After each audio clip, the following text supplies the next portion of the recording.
Zotëria atë. Patjetër. Mirë, prit njërë, komi këtu do. Mbaj pak nëse.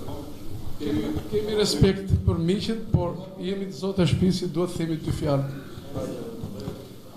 Zoti Berisha, unë jam një fermer nga Bashkia Dimal.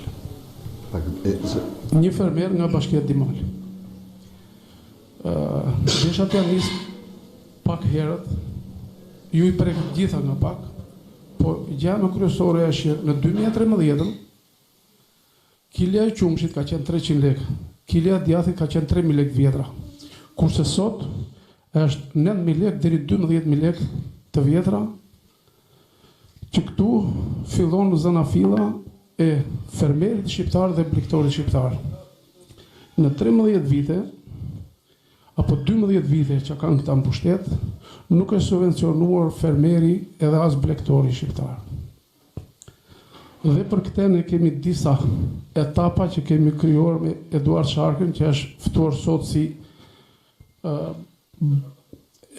për te asaja, është ftuar dhe nga ana jon personale, se jemi të parët që kemi formuar sindikatën e muzejqes në qytetin e Lushjes dhe në të gjithë muzejqen. Kemi kërkuar shumë gjëra. Në 2013, një bukë tablie në dyqan ishte 700 lekë vjetra. Dhe 1 kg grur kushtonte 300 lekë vjetra.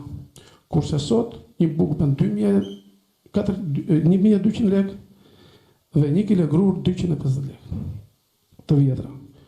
Që do të thotë se ne kemi udhëhiqemi nga një shtet që është anti-shqiptar. Do të thonë ju pse, do të thonë këta qytetarë këtu pse. Sepse ne na konkuron edhe fermerin, edhe blektorin, na e konkuron Serbia, që vjen produktet që andej këtu. Për te asa edhe pa kontrol.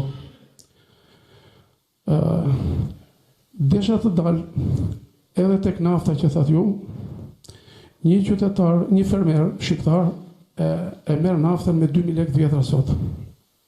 Kur jaktret e luksos që vinë nga Evropa, apo nga vendet e rajonit, e marrin me 400 deri 600 lekë vjetra pa aksis. Një fermer ka marrë 5 milion lekë vjetra të bëj një serë për të ushqyer fëmijët e tij, edhe ja ka vënë energjinë elektrike 165 lekë të vjetra. Kur edhe naftën me 2.000 lekë. Që është pabarazia që neve na konkuron tregu i rajonit, fermerin, edhe shumë të tjera. Unë desha t'ju them edhe këte. Sot vërtet bën një bukë 1.200 lekë vjetra, por nga 1 kilogram grur dalin 2 bukë. 400 gram miell dhe 200 gram lagështia, vete 600 gram 1.200 lekë. Fermeri nuk i kthehet të vëshe as 20 lekë vjetra.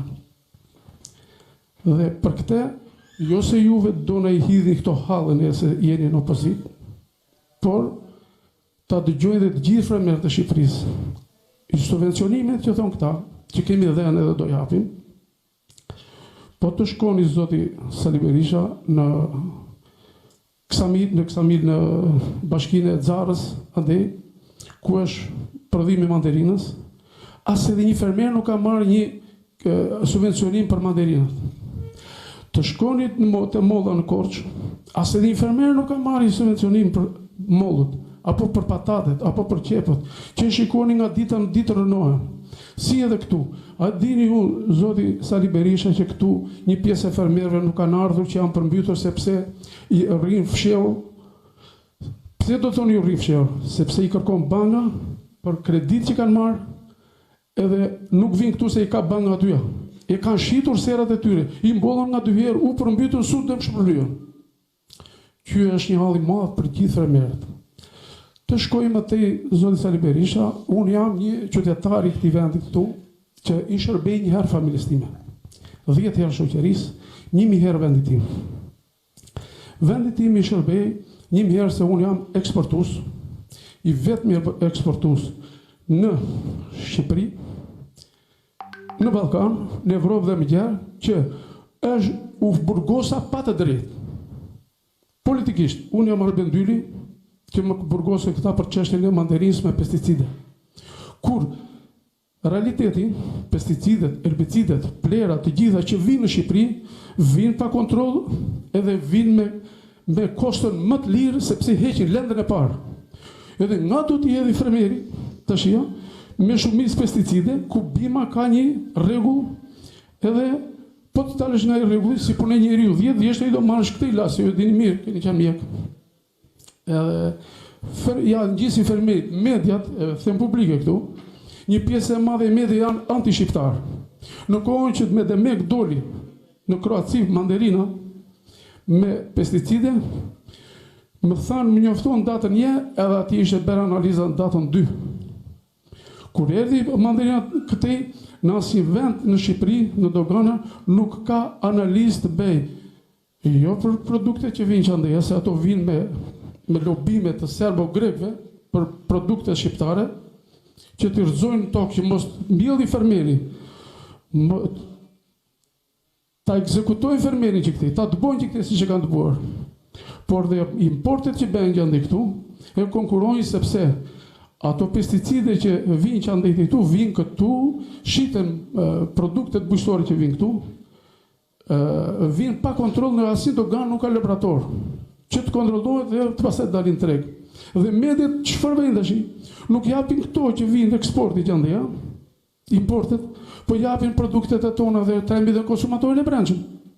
Po trembi dhe konsumatorin e rajonit këtu. Ne këtë do thoshja, jemi në luftë, por lufta frontale është shumë herë më e lehtë nga lufta ekonomike. Dhe lufta ekonomike është shumë herë më e fortë. Zoti Sali Berisha, unë kam shumë gjëra për të thënë, por nuk i mbulon hallet e fermerëve, por mos u hakon të tjerëve, hallet e fermerëve i mbulon vetëm sheshi Skënderbej. Nuk i mbulon as kjo sallë, edhe as atje për jashtë, edhe më mirë që rashi se e bërëm këtu brenda, këtë mbledhje që bërëm këtu. Por juve duhet ta ngrini pak zel më tepër kur u përmbytëm fermerët këtu, vërtet që janë zotërin të dy në për fermerët. Po duhet të vini se kur vini juve dhe mediat. Kurse me Zian apo Menon, nuk vinë mediat që të dëgjojnë se ashtu kanë këta, që ankesa kanë këta në për fermerët. Dhe ja, desha të shkoj edhe pak në fund, e kam me ju tash drejt për drejt, jam një nga ata që kanë, një për i tyre që kanë formuar Partinë Demokratike në zonë, edhe me quajmë parti demokratike që ka demokraci brenda vetes, por ne shikojmë flas në emër të disa miqve të mi dhe qytetarëve të mi, që ju keni dalë me atë sloganin që dikush i vetë përjashtuar, mendimi ndryshe nuk besoj të jetë i vetë përjashtuar. Këtë e kam pyetje. Neve, në fakt, kur më ke gjetur Partinë Demokratike, dhe jemi pak që të ndahemi apo të hapim konflikte brenda Partisë Demokratike. Ju falenderoj gjithë.